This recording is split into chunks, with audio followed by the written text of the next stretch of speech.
Hello, this is Freethought Forum, a program by the Atheist Society of Knoxville and the Rationalists of East Tennessee. I am no longer Catholic Dan. And I'm Sam Geltz. We want you to know that if you don't believe in God, You're are not alone. That was pretty good. Yeah. I'll give that a 6.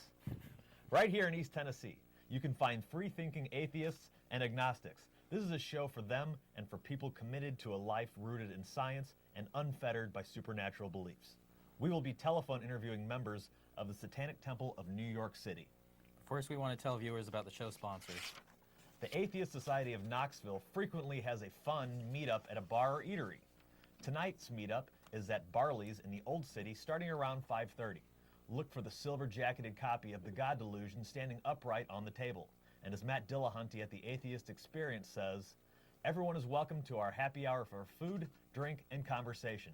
But if you plan to preach, proselytize, provoke, or punch, please don't.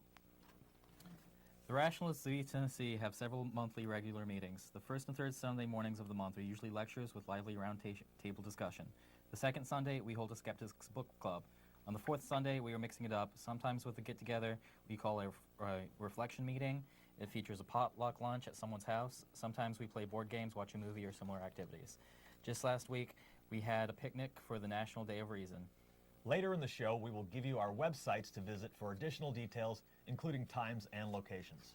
One of those details I'd like to tell you about is coming up on Wednesday, May 18th. It is the first local FFRF meeting, and that takes place in the community room of the Turkey Creek Earth Fair Center.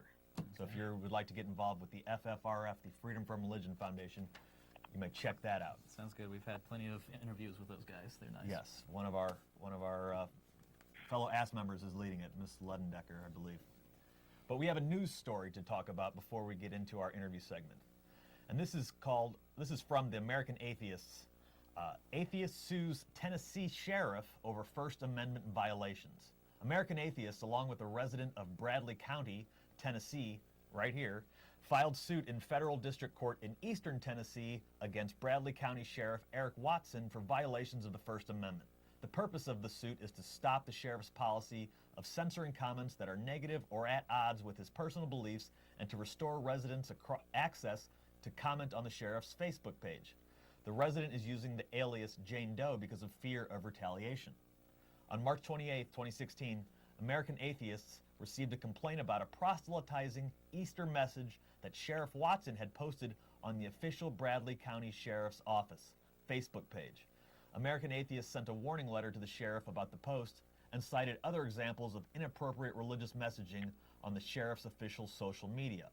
On April 3rd, the sheriff posted a newspaper article about American Atheist's letter and the sheriff's response on the BCSO's Facebook page. Soon after the newspaper article was posted on the BCSO Facebook page, American Atheists began receiving complaints that posts that were critical of the sheriff's statements on religion were being deleted and that people were being blocked from posting on the Facebook page completely. Jane Doe is one of the persons who contacted American Atheists about her comments being deleted and her access to the BCSO Facebook page being blocked. On April 5th, American Atheists sent a second letter to Sheriff Watson informing him of the complaints and requesting records about the BCSO's social media policy. The department has continued its policy of deleting comments beyond those that are obscene or pose a threat to public safety. The sheriff has also continued to block past visitors from commenting on the BCSO Facebook page. This lawsuit is about protecting the community's First Amendment right to speak out about its elected officials, said the American Atheist National Legal Director Amanda Knife. The BCSO had no problem with public comments until they were critical of the sheriff or of his proselytizing at work. But the government doesn't get to silence speech it doesn't like, even if that speech is negative, unflattering, and disrespectful of the sheriff's religion. American Atheists and Jane Doe are seeking a permanent restraining order preventing censorship of social media comments and preventing the use of government social media for the sheriff to proselytize. He needs to be reminded that he is not a leader in a theocracy, right? Right. This is called, what we have, the separation of church and state, the Establishment Clause. I don't think you're allowed to promote your religion. I mean, social media is sort of a new waters where we don't actually have much established in terms of laws, but I mean, if you're limiting someone's free speech, that's a violation of the First Amendment. It's not too surprising that it happens around here. I'm not really sure where Bradley County is, though. I've never heard of I'm not Bradley sure if County. it's close. But I will tell you what you have heard of.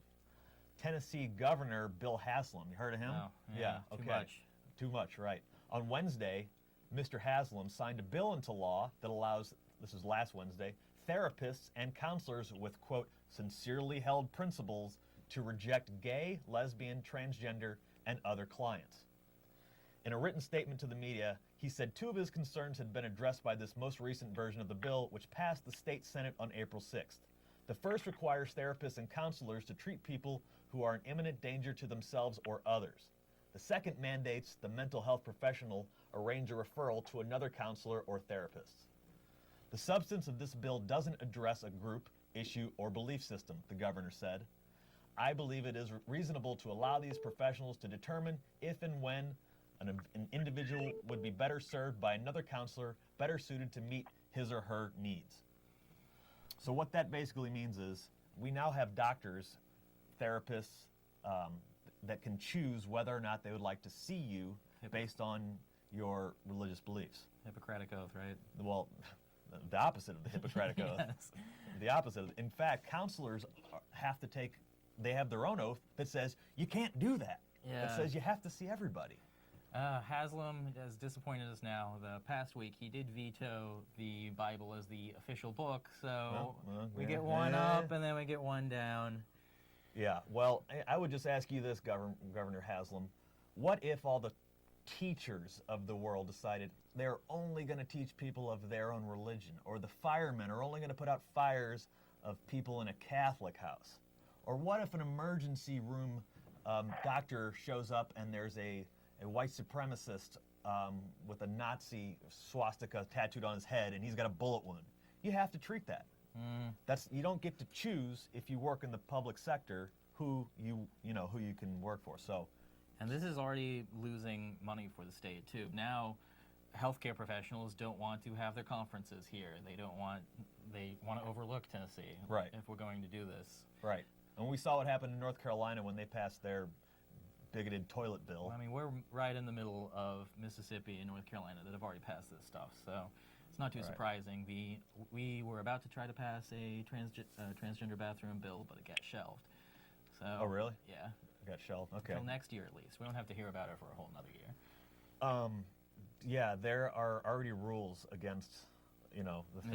Yeah. I don't get what these people are trying to accomplish. It's just the new line in the sand that they're trying to draw because they lost on the gay marriage. Right. So we have to complain about something. We keep saying this over and over again. They don't want equal rights. They want their rights to be held above everyone else's. Right. Correct. Well, we've done our news segment, and now we'd like to introduce to you our special guest caller. Yeah, we're pretty excited to bring this. We are speaking to an official spokesman of the New York City Temple, Satanic Temple. The New York City Satanic Temple. Yeah. He is the, go ahead and pronounce it. Elocutionist Prime. Elocutionist Prime, no relation to Optimus Prime. He is the spokesperson for the New York Satanic Temple. Sir, are you with us? Yes, I am. Excellent. Good to have you here. Thanks for having me. Well, why don't you start by telling us a little bit about your organization, your role in it, and what you sort of look to accomplish, just in general. Well, my role with the New York City chapter has been to, of course, be the official spokesperson and deal with media. And our chapter in New York City has been focused on networking with other pluralistic groups, such as atheists and freedom from religion groups, who are seeking to establish some type of secular dialogue, with all of the national problems we're running into with the RFA Acts. We thought that using our status as New York City and the media that can be attached to it, we would be best served as, somewhat of nationwide spokespeople to promote those ideas. Now, within the organization itself, we're tied into the greater national level, where we've been advocating for pluralist ideas, secular ideas, and equality issues across the nation. I've been following all of the national Satanic Temple movements in Oklahoma and Phoenix and the coloring books in schools, fighting for abortion rights. Which of these is your organization specifically? What do you try to do? Like I said, our organization in New York, we run into, New York is not a battleground state. New York City especially is fairly pluralistic as it is. So our particular organization has had a hard time trying to find, a fight, so to speak. But nationally, we're trying to establish a forum of dialogue where secular opinions and secular ideals are respected instead of being bowled over by the moral majority, as they call themselves.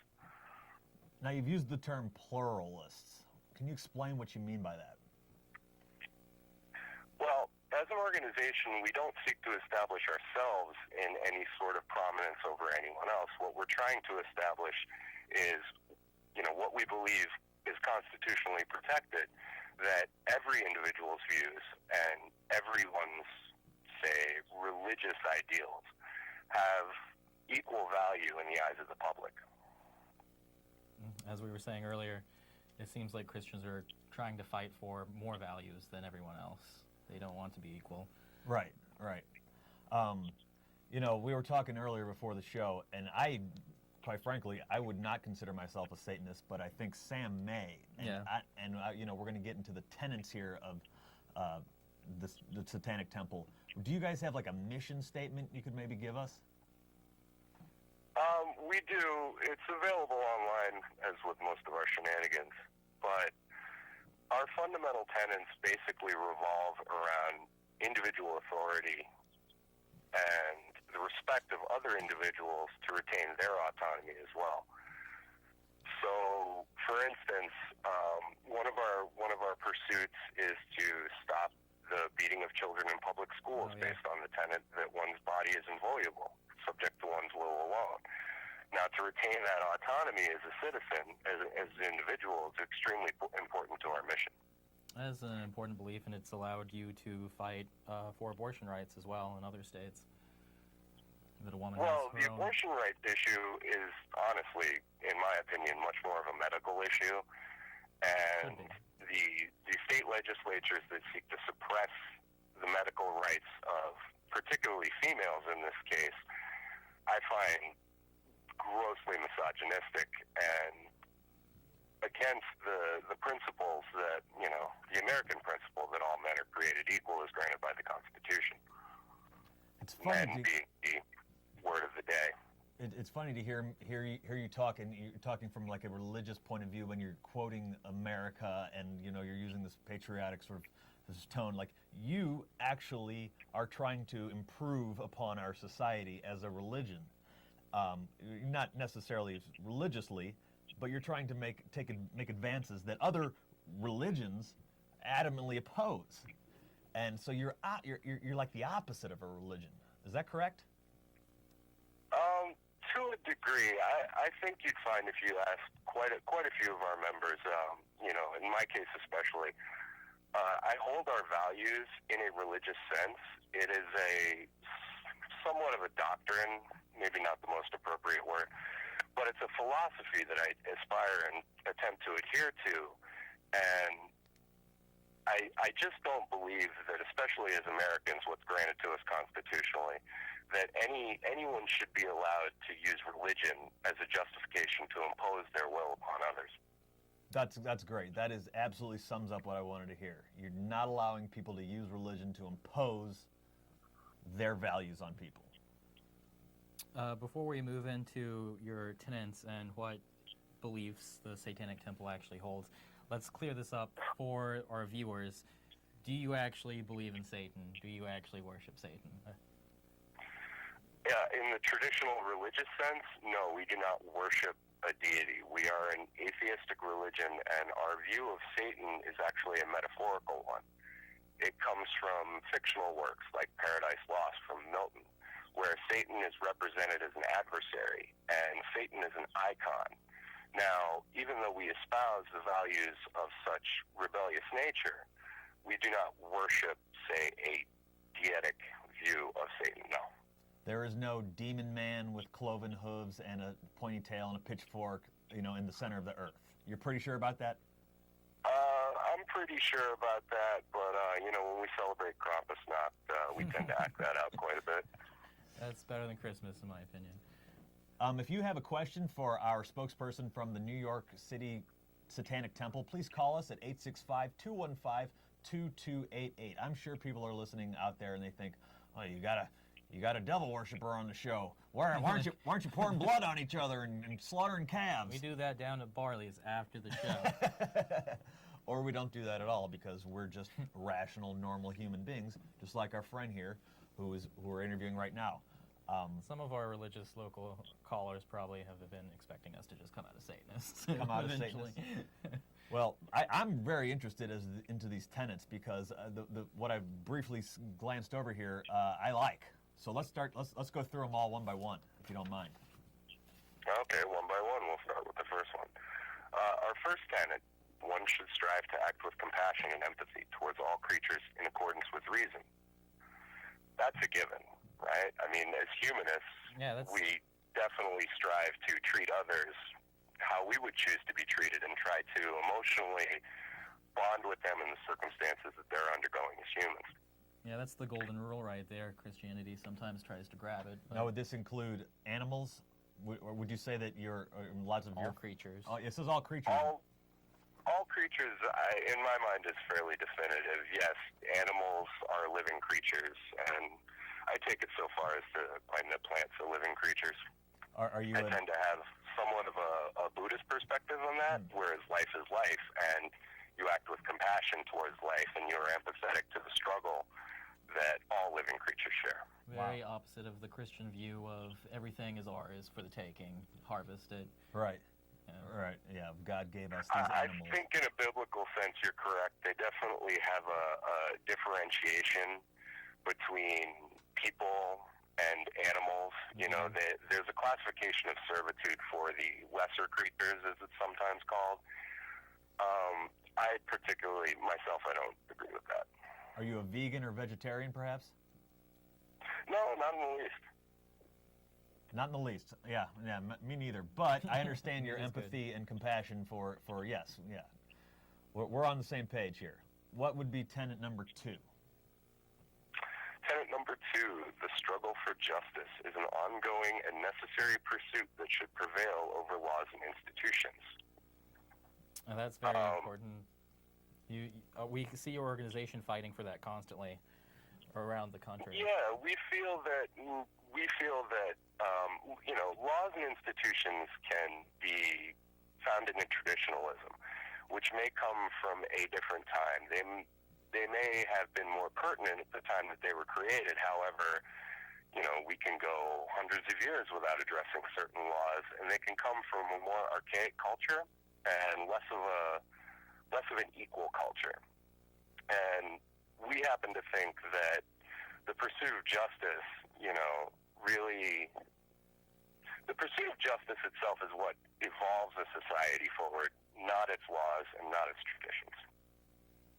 So often we search for justice for just us and not the masses and not everyone on the planet. And this seems to embody everybody.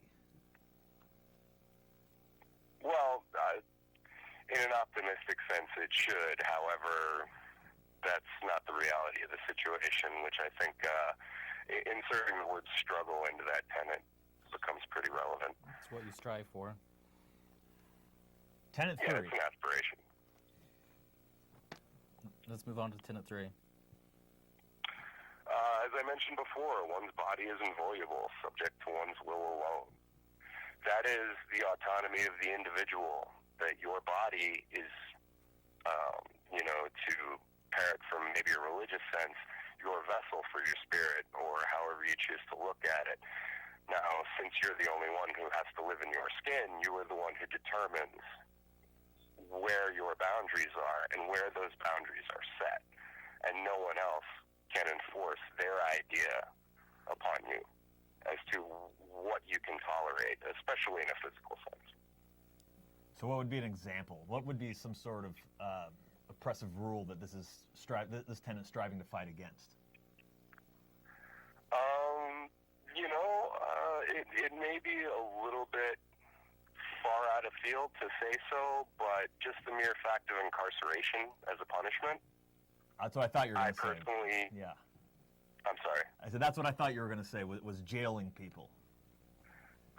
Well, not only is it proven to not really have any effect on their behavior whatsoever and actually encourage more antisocial behavior, but the mere act of imprisoning someone or beating a child as punishment, I find it's extremely counterproductive to the outcome that you're trying to achieve. But regardless, that individual has to suffer the ramifications of those wounds for the rest of their life. That is something that becomes their life experience. And again, it goes back to, who has the right to enforce that kind of punishment upon another. So it's more about like inflicting pain, and so it'd be like saying if you harm a child, you hit a child, that's not just going to heal up in a day or two. That lives with that kid. You've now violated his bodily autonomy. In a sense, that's correct. In another sense also, like how it extends to a subject like abortion, where someone's medical priorities are theirs to determine. And if you are to unilaterally enforce, a policy or a protocol upon other individuals, you're excluding the individual circumstances as to why they may prefer, say, a certain surgical procedure over another. In issues of, like, the transgender community, those who are seeking to undergo what some would call a modification, from an outside sense, they look at it as a surgical procedure. But from the individual sense, they're looking at it as a transformation so that they can be more comfortable with their own lives. And that is entirely their choice to make. It seems like it also pushes for individualism as opposed to conformity. As you should... Well, Satanism in general, the history of Satanism has very much promoted the idea of individualism, an individual sense of judgment, and the responsibility of the individual to do what is best for them. Now, when you started talking about Tenet 3, corporal punishment popped into my head. And I was wondering what your thoughts are, or the Satanic Temple's thoughts on corporal punishment might be. I mean, I think I pretty much know, but go ahead and explain. Well, there's quite a bit of studies that have been done over the last half a century that have proved that corporal punishment does not correct behavior. It actually induces antisocial behavior. You're traumatizing an individual or, in a greater sense, an animal. If you're trying to correct the dog by beating it, you're not teaching the dog what to do correct. You're teaching the dog that there is physical repercussions for its actions, which it may not even understand. And I personally believe that in children, you have that same aspect come into play, where corporal punishment and physical punishment does nothing to address the actual behavior, and it does nothing to make the subject of such punishment actually think and consider what transgressions they may have committed. Rather, you're just reinforcing a power play, sort of like a dichotomy of authority based on fear and physical prowess. Right. It's almost like you're creating a dictatorship where you're saying, if this, then abuse. And so you have to follow or you get abused. And that is mentally going to destroy a child just as it's going to physically harm the child. Leaves the abuse. Well, it's a traumatic experience. Physical abuse is absolutely a traumatic experience. You can ask anyone who's undergone the myriad of types of physical abuse or punishment or retribution, as abusers like to term it. And I think they would all agree that it's a traumatic experience, and it actually detracts from wanting to think about the circumstance. So maybe you did commit something as a mistake, or you committed some wrongdoing. To promote the idea that physical violence and physical consequences will correct that behavior, I think is absolutely absurd. We are talking to the New York chapter, the Satanic Temple spokesperson. If you would like to call in, give us a call at 865-215-2288 and ask him a question yourself. We are going through the 7 tenets of the Satanic Church. We are on tenet number 4. Spokesperson, can you share with us that?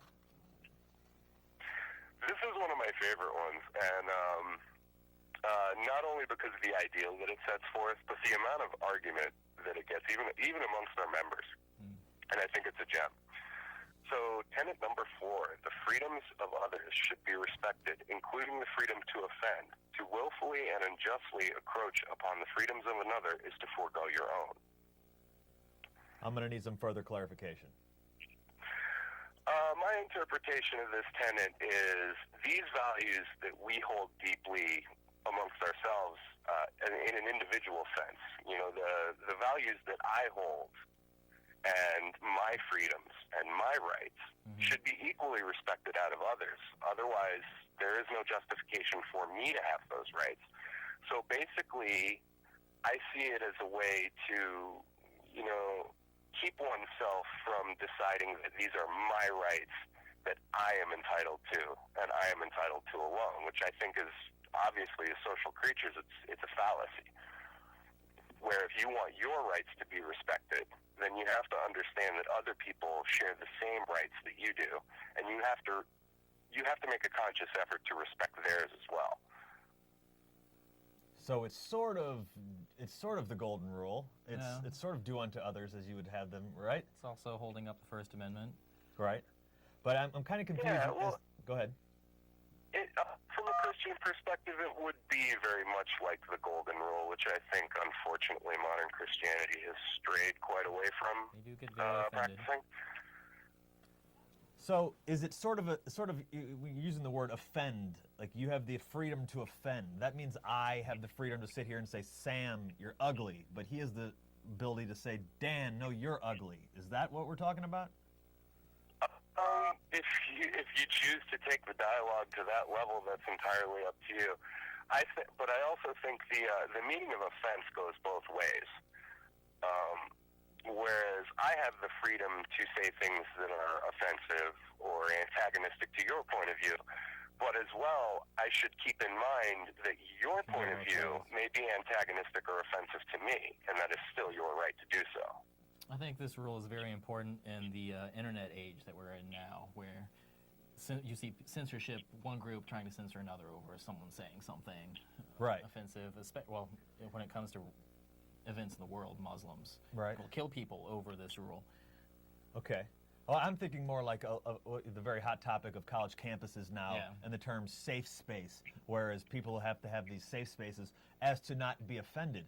And my rule is, hey, toughen up. People are allowed to say stuff. Is that sort of what tenet 4 is? You know, that, like I said, that one lends itself to some hot debate as to how it can be interpreted. In my opinion, people are allowed to create their own safe spaces where they can dictate what the format of dialogue is. But it's circumstantial. You know, if you have an open public forum on, say, like a broad topic, then yes, you should have broad points of view. However, if you have a closed private forum on specific points of view, then it's somewhat the individual's right or the group's right to decide what is outside of the scope of that forum. Okay, I don't mean to cut you off, but we have a phone call, and we're going to try our first phone call in studio. So, caller, you're on Freethought Forum. May I have a name or nickname? Hi, this is Jonas calling. Hey, Jonas. I wanted to comment on your previous tenet number 3, talking about corporal punishment. My experience as a student some 70 years ago or more, corporal punishment was used, and its effect was not so much on the individual, the offender, as the effect that it had on others who, watched the punishment being inflicted. And it was never done in a way that injured the offender, and in fact, afterwards, the boys would gather around, and the guy who got Wax was kind of a hero. So, I think that what we see today in the school system, where corporal punishment is not used, and a problem with corporal punishment is it provides a vehicle for some who might be somewhat masochistic. But the purpose of the school system, for instance, is to educate, to produce knowledgeable citizens. So if the punishment is a matter of expelling them or suspending them from school, that kind of punishment runs counter to the goals of your educational system. Now, with regard to no punishment and no incarceration or anything like that, I would ask our Satanists, what do you do with the serial rapist? What do you do with the serial killer? What do you do with the serial pedophile? These are people who must be separated from the rest of society for the safety of the community. If not incarceration, what do you suggest other than hanging them or something and eliminating them that way?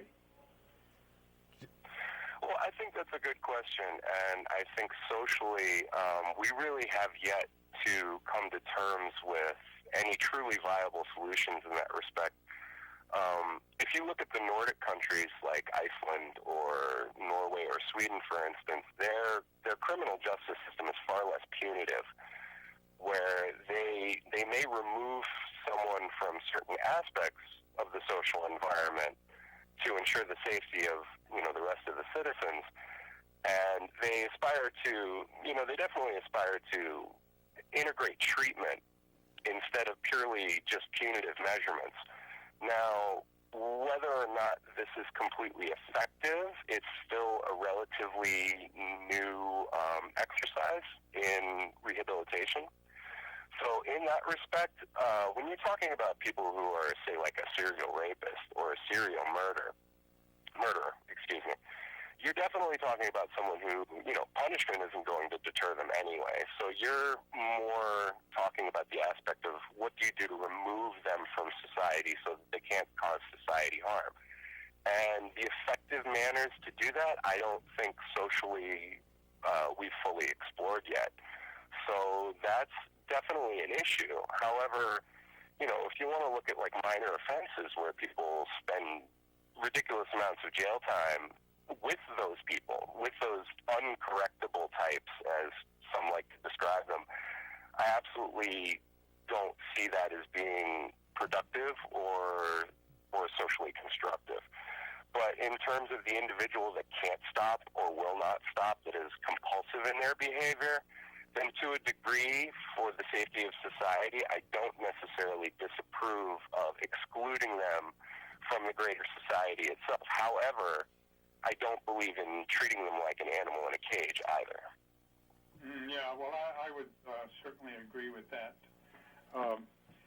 I spent a little time yesterday looking over your website there at the Satanic Temple, and it was quite interesting, and I hope to get back and investigate some more, and I would encourage our listeners to visit the site as well. I think it would be enlightening to see what you folks are doing. Well, I'm going to just hang up now and let you continue and see what comes after Tenet 4. Thank you. Bye. Thank you, Jonas. We'd like to thank Jonas for the call, and we'd like to thank the spokesperson for answering that question. I'm just going to throw something out there. Pedophile Island. Nobody there that they would like. A troop of Boy Scouts acting bad. Total jokes. Yeah, no, it is sort of a thing where you can, we have laws against murder now. Doesn't stop people from murdering. We have laws against molestation of children in Target bathrooms, right? Or whatever it is. We have laws against that stuff. Doesn't seem to stem the tide. We have so many problems with our criminal justice system. So many people. Well, I happen to think that someone who's exhibiting what could be classified as uncorrectable behavior is not going to be deterred by laws or punitive measures. And to think that just locking them away and forgetting about them socially is kind of see, I was raised Catholic, and we had that thing around the dinner table of never speaking of it again, which never addressed the problem or the issue and never led to a constructive outcome. So I was actually raised Catholic as well, and the one thing that I actually believed out of all of it was the devil was real. Uh-huh. Yeah. Spokesperson, we have to take a quick break, and so you just stay right there, don't do a thing. And for all of you watching at home, in case you're just tuning in, this is Freethought Forum, a program by the Atheist Society of Knoxville and the Rationalists of East Tennessee. Freethought Forum is funded jointly by them and by individual contributions. Shows are live most every Tuesday from 5 to 6 Eastern Time on Knoxville Community Access TV, Channel 12 or Channel 194, depending on your local cable network. Tell your out-of-town friends to see it streaming live at www.ctvknox.org. I'm glad you added the www. People would have been very confused. Computer. Today's show is live on May 10th, 2016, and you can call in on the number on our screen and speak with us and the spokesperson for the New York Satanic Temple. While we take a short break, please watch these informative videos about our sponsors. If you live in or around the Knoxville area and are questioning your religious beliefs or simply believe in one less God than everyone else, well, you're not alone. The Atheist Society of Knoxville is a fun and friendly group of people just like you that meets twice a week at a bar. Doing all right there? We meet every Tuesday yeah, night. did you guys get that gunshot in the for the station ID? Yeah. Look for Richard Dawkins. My neighbors. What can I say? We've got about 20 minutes left. On Fridays, I think we're we going meet at to Agave Azul continue or with the the Food and Beer tenants Market. because I think But it's if you very plan to important. preach, proselytize, That might provoke, or fill up the pun, whole show. I'm please not don't. sure. We all Okay. question what we believe at one point in our lives. If this is Oh, the yeah. time for you, come join us for food, drink, conversation, and fun. We'll get to both those. Maybe. Do you find stories of talking snakes laughable? Do you prefer the scientific method over supernatural beliefs? Are you concerned about religious leaders and organizations imposing their values and rules on we've your got a body, call your here. Do you wanna family, take and it the rest now of our and society? put 'em on? Take We'll comfort go in the back. fact that you're not alone. The How many seconds? Rationalists of East Tennessee meets weekly for fellowship and provides a forum for Caller, people who support we're going to go skeptical live to thinking you and when we come rational back. discussions and other issues. To find out more information Oh. or to find out about our next meeting, Thanks, visit Jonas. us on the web at www.rationalist.org. Oh, we're back. Bring us back, Forrest. We are back right here on Freethought Forum, or we may have been here the whole time. You'll never know. We are talking with the spokesperson for the New York Satanic Temple chapter, and we've been running down the 7 tenets of Satanism, which actually has nothing to do with the actual I haven't devil heard about him once. or hell. Yeah. It actually has nothing to do with that. It's more about living a good life, being a good person, We've got another caller, being too. involved in our society. So hopefully we have time to finish it all. Let's get to the caller now. Caller, you are on Freethought Forum. May I have your name or nickname? Caller is just fine. Okay. Yeah, I did as you suggested, and I went to the website here regarding the Satanist Temple, and one of the things that just jumped. Oh, by the way, yeah, the guy was right. Your mic was open. Yeah. Okay. Yeah, Sorry. We've got a new technician in here. We'll forgive him. Well, that was pretty entertaining. Well, sorry. Hope we didn't curse. No, and I don't think you did. Okay. But one of the things that jumped out at me, well, the first question that comes to my mind is, where do you get the name Satan from? Why Satan? Why Satan is the question. Oh, why Satan? Probably the question I encounter the most. So in our ideal, we are paying tribute to the icon of rebellion and the icon of free thought. You know, supposedly, as the story goes, Satan was the fallen angel who was jealous over the free will that God bestowed upon man. How an angel without free will can exercise of like jealousy is beyond me. But the reason why we identify with the moniker of Satan is because we are the challenger. We are the one who steps forth to provide an alternative to servitude. And in that rebellion and in that freedom of thought, we establish our consciousness, and this is one of, it goes back to that sense of individualism and the autonomy of the individual. So Satan to us is not a deity or a god to be worshipped, but a metaphor that we use to articulate our opinions and our ideals. You mentioned... I see. So this would be like one of the world's newest biblically based religions or philosophy or whatever you're calling it. Well, I think if you actually go back in a historical sense, the Catholics especially decried that anyone who did not follow the doctrines of the church was, an agent of Satan. So I'm not sure that the idea is all that new. However, maybe our articulation of it is a fairly recent idea that we've injected into the public consciousness. Yeah, it would be really neat to have you go on Saturday Night Live and encounter the church lady, because then her all of her fears and all would be realized and could speak, directly, face to face, and all that. The other question I had is the first thing on your website that pops up, or that I looked at, was facilitates the communication and mobilization of politically aware Satanists. So the first question, of course, that's going to pop to my mind is, who are you voting for, Mr. Trump or Hillary? Actually, we actually cannot endorse a political party here. I'm sorry, caller. We can't actually discuss political ramifications on either side. We can postulate on it. How about this? Yes or no? Have you endorsed anyone? As a temple? No. My chapter specifically thinks that the endorsement of any candidate would probably be fairly counterproductive to that candidate's campaign. I can see that. So are you a 501(c)(3) religiously recognized organization? Excuse me? Are you a non-for-profit 501(c) religious organization? We may actually be able to qualify for that, but on the national level, we choose not to, because we do not believe that religion should be granted any special privileges when it comes to taxation and such. Down with that. we don't even do that with our local organizations, so I applaud you for that. Yeah, well, since you do not, this show here, of course, it does not get into politics, but since you are not tax exempt in that manner, you could definitely come out for one or the other candidate. I see where you're getting at. Yeah. Well, huh? Thank you for the call. We really appreciate it. Our organization isn't. We are politically aware as in terms of social movements as it pertains to the individual. But again, politically aware in a campaigning type of sense, I think is outside of the scope of what we're attempting to achieve.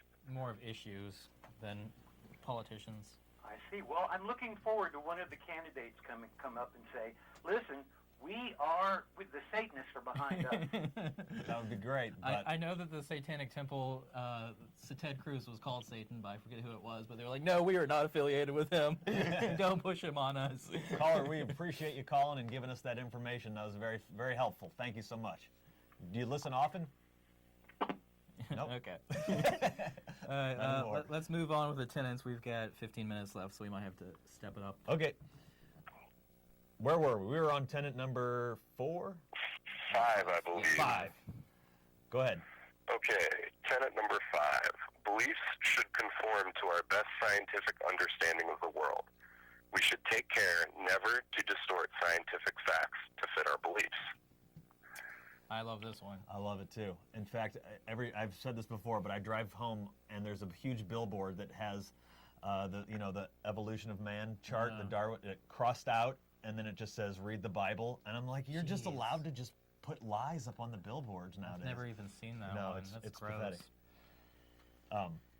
So you're not scientific, but you're saying that, hey, science has no dog in this fight. We just take it as it is and run with it.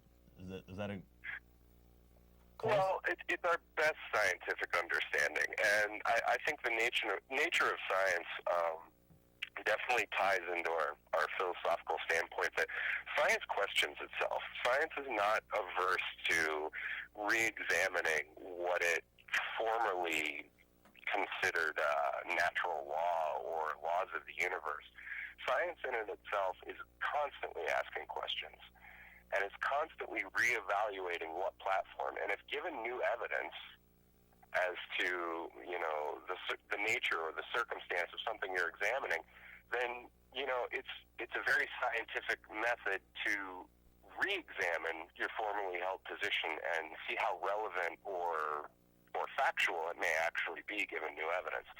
So it basically, in some ways, it embodies the spirit of self-evaluation, of continuing to be receptive to new thoughts and new ideas, even if they conflict with your previously held notions.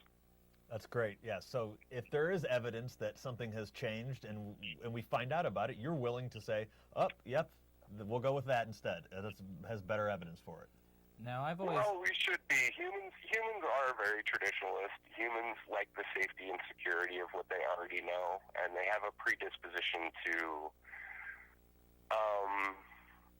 be skeptical of new thoughts and new ideas.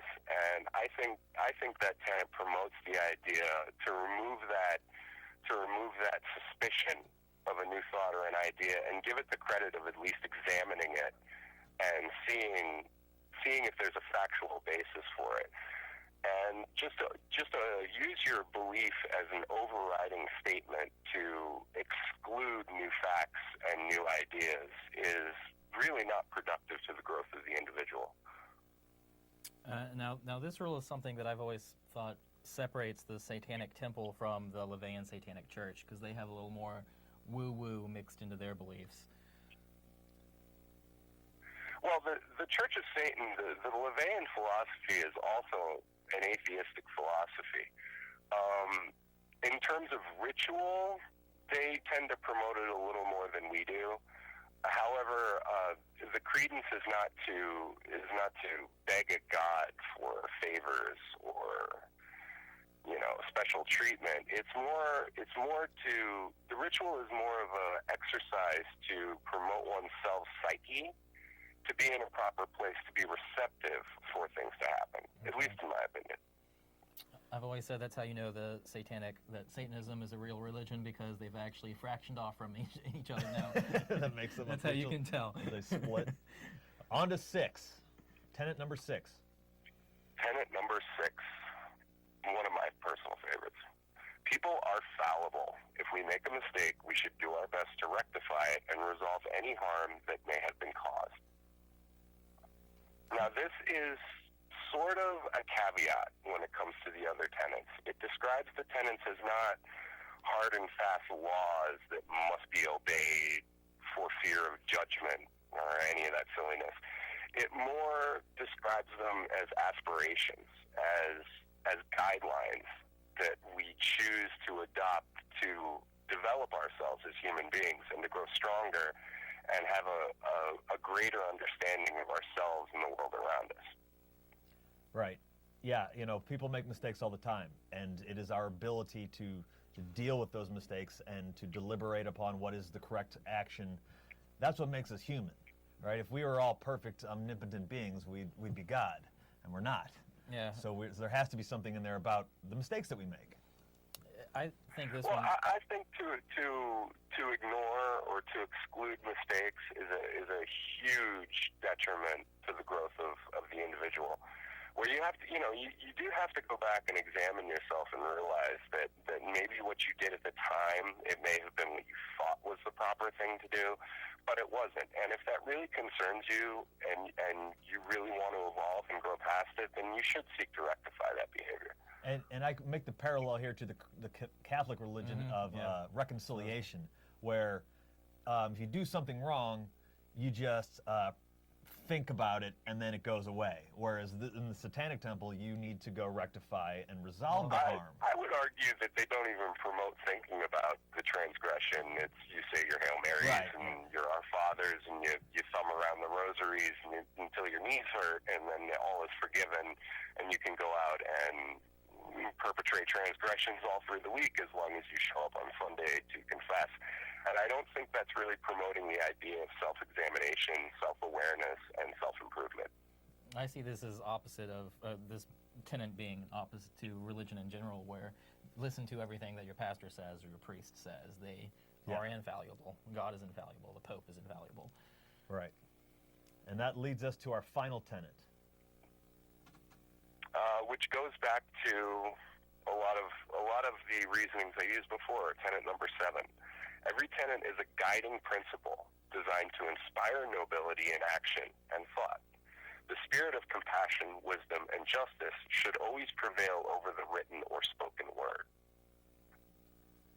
Now, the last rule kind of ties it all together, and it's not written in stone quite like the Ten Commandments. I would say that this list is shorter than the Ten Commandments. You don't have all those extra ones where you say you must worship Satan. Well, look, I've never seen these tenets before today, but if you just glance over them, I look at the words compassion, empathy, justice, freedom, wisdom. I'm just glancing at this. You don't hear those words in the Bible nearly at all, ever, maybe. I don't know. It's nothing about that. And this is the complete... It's like, oh, this is what reality is, man. We have to live with people on this planet, and you have to empathize and be compassionate and have justice.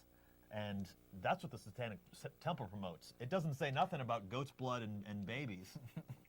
Maybe you guys forgot that part. I'd rather leave that to Hollywood.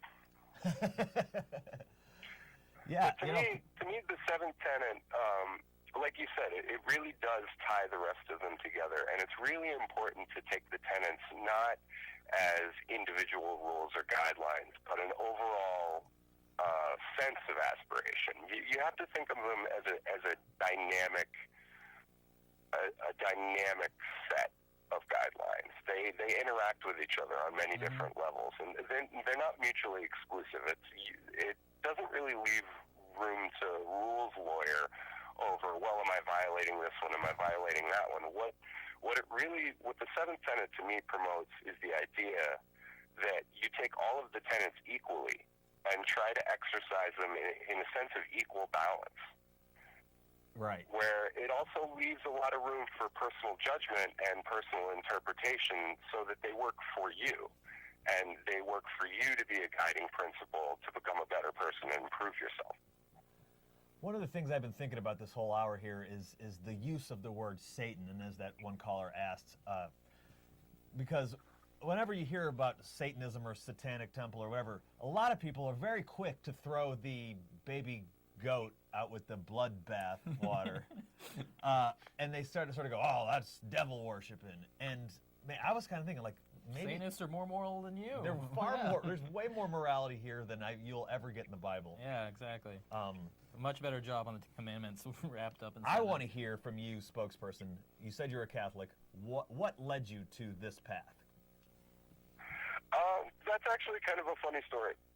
I was raised Catholic. I was the youngest male in the entire family, so I was the last hope at going to seminary and providing my German Catholic family with the priest in the family, which seems to be their get into heaven free card. I don't know. I was never a believer. I thought it was a bunch of hogwash. I never particularly understood why people felt the need to what seemed to me in a Catholic upbringing, it always seemed that there was a community lie. There was always the pink elephant in the room that nobody would talk about. So it always made me wonder when I was young as to why people would go to such great lengths to bond over essentially all lying about the same thing and coming to some sort of consensus as to it being the truth. And as I got older, I started to understand that everyone has a need for community, and everyone has a need to feel like they belong to something, and that they're a part of something. And I think what I didn't understand as a child was that that's all they were doing. This was the tradition that they were handed to from their parents, from their grandparents, from their great-grandparents, what have you. And that sense of community in the parish was all that they really had or understood. So that's why they clung to it so hard. So as an adolescent, when I was maybe like 12 or 13, I definitely had my, as Christians would say, godless moments.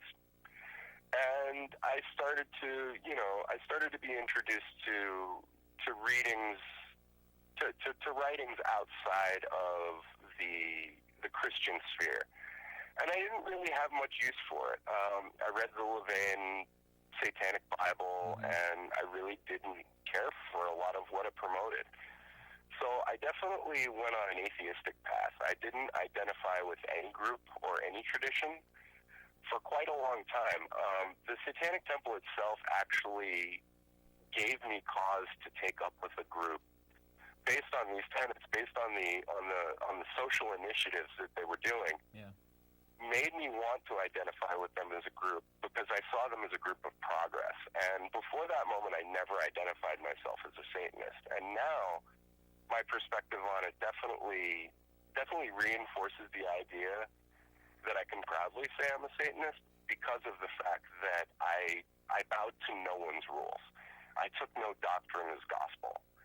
I exercised my own free thought and my own free will without the threat of being ostracized or being excluded being taken to heart. And to me, that is an extremely satanic principle, to be one's own individual, to forge one's own path.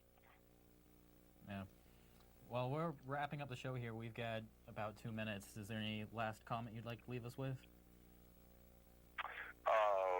Other than thanks for having me on the show, it was a delight. Oh, it's been great. Never enough time. There's plenty more we wanted to ask you. Yeah. So maybe some other time in the future. Let's start wrapping things up. All right. It's time to start wrapping things up. Get out your pen and paper. This has been Freethought Forum, a program by the Atheist Society of Knoxville and the Rationalists of East Tennessee. I am no longer Catholic Dan. And I'm Sam Geltz. Please leave us feedback. Leave voicemail at 865-272-9060 or at freethoughtforum@yahoo.com. You can see this show on Tuesdays from 5 to 6 p.m. Eastern Time on this Knoxville station and at 2200 Greenwich Mean Time at ctvknox.org. The opinions expressed on this show are of the hosts and the guests, not any official opinion of Ask or RET. We would like to thank Faithless Forest for technical support, the staff at CTV Knox, and all of our viewers and callers. Nuns, those who identify with no religion, are the fastest growing religious group in America. Right here in East Tennessee, the Atheist Society of Knoxville and the Rationalists of East Tennessee are places you can find fellowship and fun. And I wanted to tell you those websites one more time. We're Atheist Society of Knoxville. That is actually knoxvilleatheists.org. And then the other website is rationalists.org. And could you tell us real quick where they can find information on the Satanic Temple's website? Well, I would hope that any atheist subscribing individual would know how to use Google, but www.thesatanictemple.com. That gives you all of the introductory information you would need to know, and you can also find us in various groups on Facebook. We're quite prolific, and most of us promote it as such, so do your research, get online, and enlighten yourself. Knowledge is the greatest gift. Couldn't be better said. And we just want to remind you that Jerry DeWitt is going to be at the RET. He's the annual RET speaker May 15th at the Pellissippi State Community College. I think that's what those letters mean. And that is our show for the day. Hail Satan. Hail Satan.